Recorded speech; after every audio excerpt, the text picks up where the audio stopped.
How fast can we go? The speed of light is known for being the fastest possible speed, sitting just under 300 million meters per second.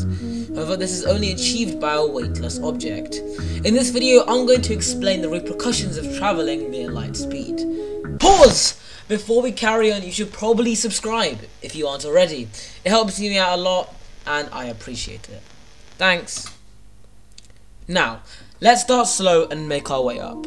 What's the fastest you've travelled in a car? Now, depending on where you're from or what age you are, the answer is going to be very different.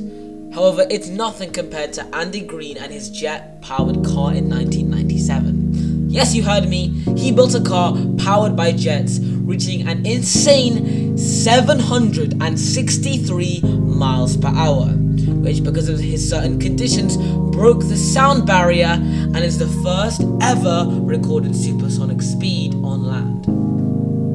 Next, let's head into the air.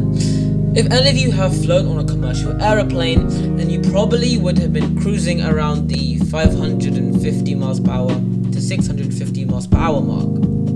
But the fastest speed travelled in air shatters this measly number, coming to 2,100 miles per hour, which is nearly 4 times faster than any normal aircraft. This breaks the sound barrier over 2.5 times. This is possible due to the SR-71s, the plane in question, its design giving it extremely aerodynamic features. Now the numbers are going to get out of this world. Literally. On the 20th of November 2021 at 9:25 in the evening, the Parker Solar Probe reached a maximum speed of 364,000 miles per hour while passing by Venus. This is insane. Yes, there were no humans on board, and the one with humans is just under 25,000 miles per hour, but it doesn't sound as exciting. 364,000 miles per hour breaks the sound barrier 763 times.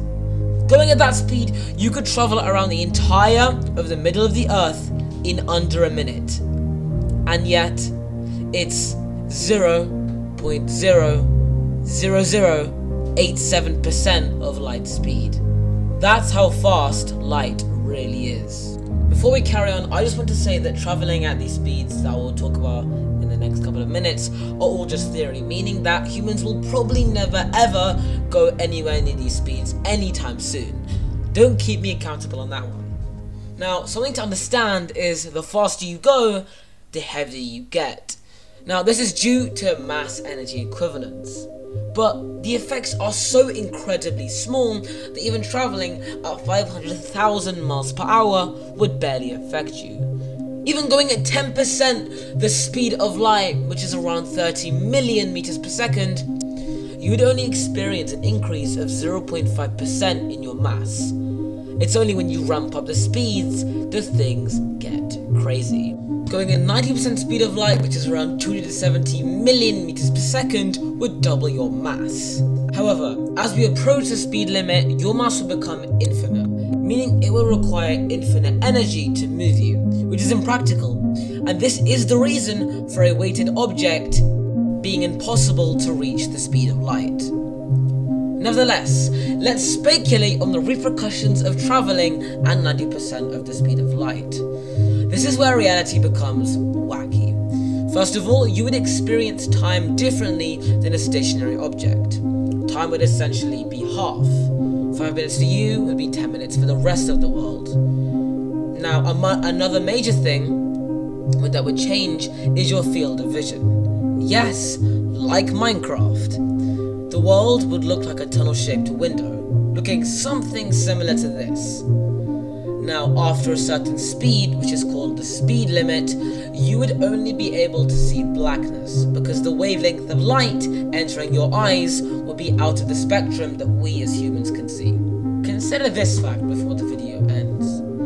Because time decreases for you, the faster you get, if you somehow got to the speed of light, time would be infinite everywhere else. Meaning that even 0.001 seconds for you would be an infinite amount of time for the rest of the world and universe, essentially granting you immortality, believing the whole world behind you. you would be alone forever. But before I go, I wanted to thank you, dear viewer, for watching.